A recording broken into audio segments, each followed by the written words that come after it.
For us, the EU negotiators are so far very camera shy, so we can't ask them quite why they're so worried and disdainful of the British approach. But David Davis, Cabinet Minister in charge of Brexit, who this week warned of more turbulence ahead, but said he was still confident of a good deal, is here and not camera shy. So well known to be camera shy, that's right. So let's start with these negotiations, because Mr Barnier was quite tough about how he thought very, very little progress, time is running out, you're not being entirely serious. He was quite hostile to the way you've conducted these negotiations. Well, I mean, he can take whatever line he likes on the way we conduct the negotiations. That's up to us, not up to him. But to give you an example of progress, I mean, when I was last on your show, I talked about the need to guarantee the health care for people who are currently in Europe. We did that last week. You know, we want to extend it to everybody. We wanted the EHIC scheme, the card scheme that you take with you when you go on holiday. We want to extend it to everybody. That, have you? But we've agreed it for people in Europe, you know, the British citizens in Spain or Italy or France or wherever. That's agreed. That's done. You know, very important, incredibly important. Social Security contributions for these people, all now agreed. You know, other things so which sound there already, is it? Yeah, this for people. They're the only thing they'll talk about at the moment. This is the point about the Europeans. They won't talk about the future. They'll only talk about so-called, well, divorce proceedings, if you like. Things like, I mean, there are lots and lots of technical stuff. Sounds terribly technical. Frontier workers. Oh, well, so what? Actually, if you're a British citizen living in Holland, working in Germany, or living in France, working in Belgium, this matters to you, that your job matters. Those things we've been resolving. What he's concerned about, of course, is he's not getting the answer on money.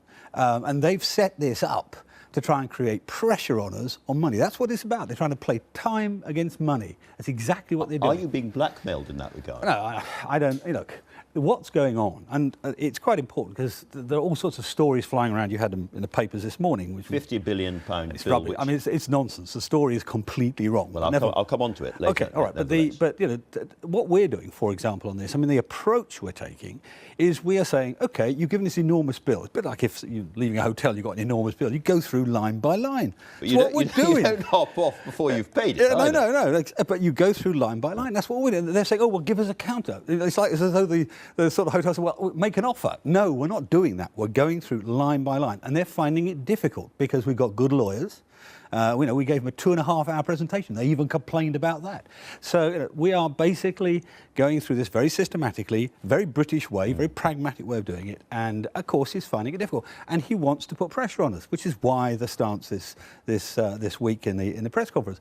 Bluntly, I think it looked a bit silly because there plainly were things that we've achieved, but Barney they weren't. Looking a bit silly. Yeah, the commission, not so much him. I mean, I like him.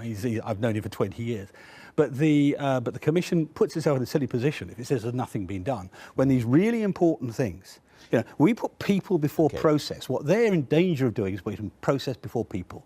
This is not going terribly well. He thinks you're nostalgic, you think he's silly, and time is running out. No, I didn't say he's silly. Don't put words in my mouth. I said the Commission can make itself look silly by this. Now, look, time is not running out. We've got this a 2-year negotiating period. They are trying to use time against us. I said, you quoted me, this is going to be turbulent. This is the first ripple. And, you know, people shouldn't... So more trouble ahead. Yeah, people shouldn't... Look, this is a sequence. Every single time we come to something serious, there will be pressure, a pressure exercise of this sort. You know, money is incredibly important to them. It's the thing that frightens them most is the money issue. But there are other big ones along the way, and they will. You know, each time there'll be a pressure point. Each time you'll see a flurry of nervousness. But the truth is, we'll get through it and we'll get a good deal. Let me ask you then about the money. Jacob Rees-Mogg says, actually, if we just leave without an agreement, we owe not a penny. Well, there is the strict position is there is no enforceable thing. But what we've said all along is we are a country that meets its international obligations. But they've got to be that. I mean, there may not be legal ones, there may be moral ones, there may be political ones, but we meet our international obligations. Also, we want to leave in an orderly and smooth manner. Well, I don't come back to that in a minute. But in order to do that, it's best if you leave on amicable terms, it's best if you leave on proper terms and negotiated terms, and don't just walk away. There are issues if you just walk away. You know, it can be done, but there are issues involved in it. Our view is we're aiming for a smooth, sensible, amicable exit, which leaves us and leaves the European Union in a good position. Now, clearly money remains a big problem. You said earlier on the £50 billion figure is completely wrong. But you must know by now, roughly speaking, in your back pocket, what that hotel bill is going to cost you. Well, look, the first thing to say is the approach we're taking is as I described earlier. It's a line by line, go through the exercise. That won't be the end of the approach. I mean, we'll then be talking about what happens next. Now, we have said in terms the era of big payments to the European Union is coming to an end. We'll still be paying something, I suspect. I mean, we've got measures like all the space research stuff, all of the research stuff, all of the issues on nuclear research. What about money to Ukraine? Horizon What about money to 2020? Africa and the Caribbean? That's a different matter. That's a different matter. Bear in mind.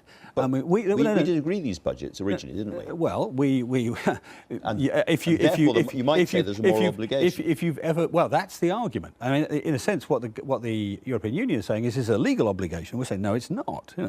But in the medium to long term, we're not going to be paying great big payments. That's the point. But if you walk away from your phone contract, for instance, then you expect to be stung for the cost of that contract. Because it's a legal contract. And that's what we've been through. We've been through a legal argument, basically, and we're still going through it. And we're basically, I mean, the simple truth is, we have got strong legal arguments to say what they've said so far is not right. So that's why they're getting nervous. We're not very many weeks away from the Tory party conference, and a lot of people turning up there will want to know, roughly speaking, how much we're going to be paying.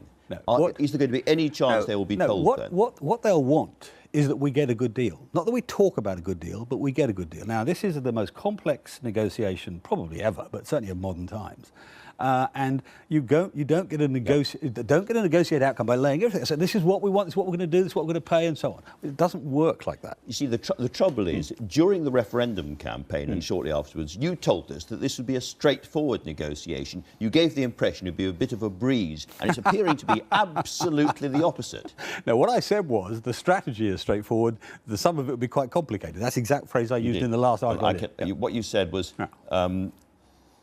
There's a very easy, then you say no, not easy, but a very straightforward negotiation, and you said we are certain to get a good deal. Do you still feel that? I still think we'll get a good deal, yeah. That's what we're aiming for. That's what this is about. Do you think you'll be able to get through phase one, this very important and difficult phase one, by October for the summit, where that was the timing that we were going to get onto? That's Barnier's timing. They said that's what they want to do. And ideally, we will be in a position to. We'll have made what their phrase is sufficient progress. The point is, it's their decision on sufficient progress, not our decision on sufficient progress. I've just told you some of the things we've got through. That's just this round, and there's more to go. There's September and October itself. So they'll make a call, but I'm not going to allow them to use the time pressure on that to somehow force us into doing X or Y or Z.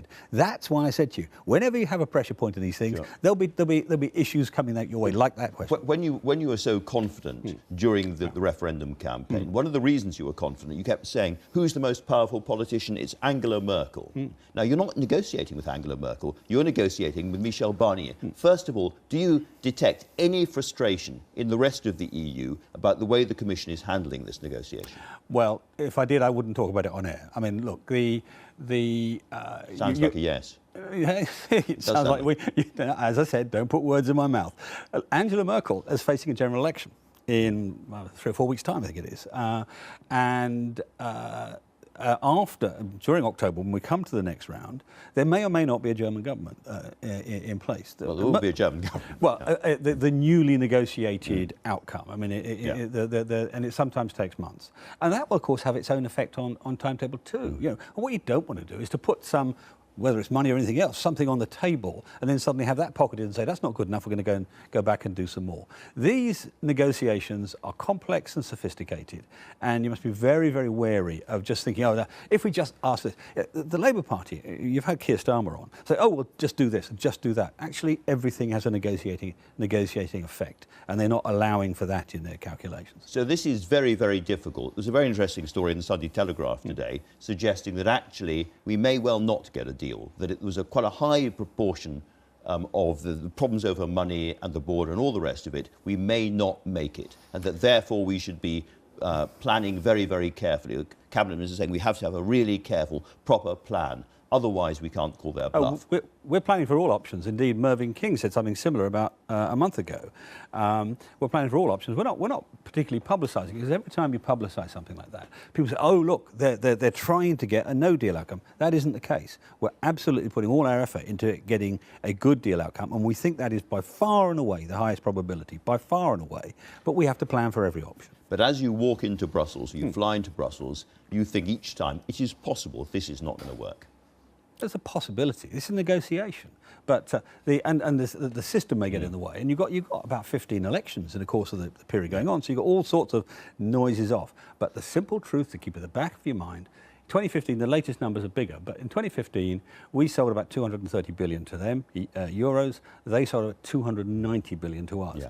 The Belgian economy, the Dutch economy, to them. well, you say that, but some of them, it's very, very important. The Belgian economy is important to the and parts of Germany. I mean, the richest and biggest part of Germany is Bavaria, and so BMW, agriculture, Isn't everything. it the case, therefore, that actually Barnier is negotiating with a very tight series of rules he's been given by the 27? That is true. And actually, the really big political decisions, without which a breakthrough won't happen, are going to be made in Paris, in Berlin, in Vienna, and in other European countries. That will also, they'll be made in the Council, technically. But you're right, the big players will be very important in this. And what's been interesting, I mean, one of the groups I thought I was nervous of is the wrong word, but I was cautious of where they were going, were the French. I think the French are actually looking at this, I mean, brand new government, still coming in, still getting itself bedded in, looking at this with a very constructive viewpoint. I mean, we're seeing lots of optimistic noises coming back across, but we have to respect the process, deal with the Commission, and then, of course, put it in such a way that the Council comes back and says this is worth doing. You know. We're beginning to run out of time, but I must ask you about Parliament, because that is the big crunch now. Is it really the case that those Tory MPs, who quite like what they hear from Keir Starmer about staying inside the single market and the customs union for a transitional arrangement, and are quite worried about the number of powers that ministers are engorging in the process of this shifting of legislation across, are you really saying that if they back Labour in amendments in the House of Commons, they're going to let in Jeremy Corbyn? There's an even more important issue at the centre of this than even that. We made plain, this bill is there in order to enable continuity. If you want a soft Brexit, and I don't actually deal with soft and hard Brexit, I want an effective and successful Brexit. But if you want something like continuity, this is the bill you should be supporting. It takes, as somebody said on your sofa earlier, it takes the laws that are there now and puts them in place the day after we leave. I think it was Caroline Flint who said it.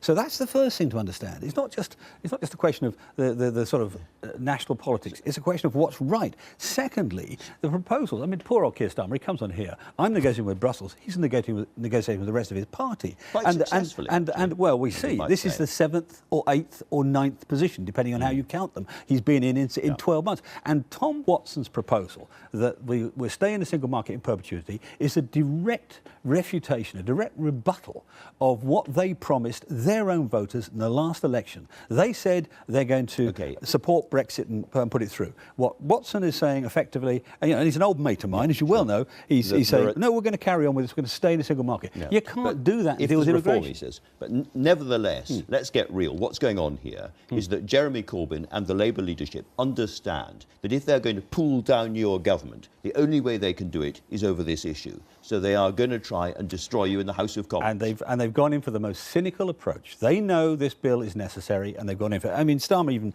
admitted that to you.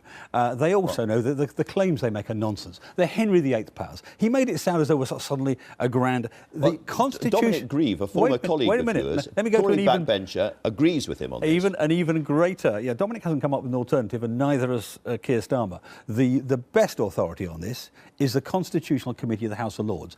Very strong Remainer body, the House of Lords, and the Constitutional Committee said this is the way it has to be done. You have to have secondary legislation. This isn't taking powers. So Tory MPs who are thinking of voting with the opposition on this legislation, what's your last brief message to them? My brief message to them is everything that's significant in terms of changes, not technical changes, but significant changes, will be done in separate primary legislation. Immigration bills, customs bills, you name it. This bill is about ensuring continuity. Anybody, Leaver or Remainer, should support this bill. And when you saw that Theresa May, whose conduct of the last general election campaign you weren't totally happy with, is determined to fight the next one, did your heart lift? She's a great Prime Minister, I think. I've served her the last 12 months. I have been never anything less than impressed in the way she runs the country. That's what matters. That's what matters to the people, not the politics running the country. And she does a good job. David Davis, thanks very much for talking to us.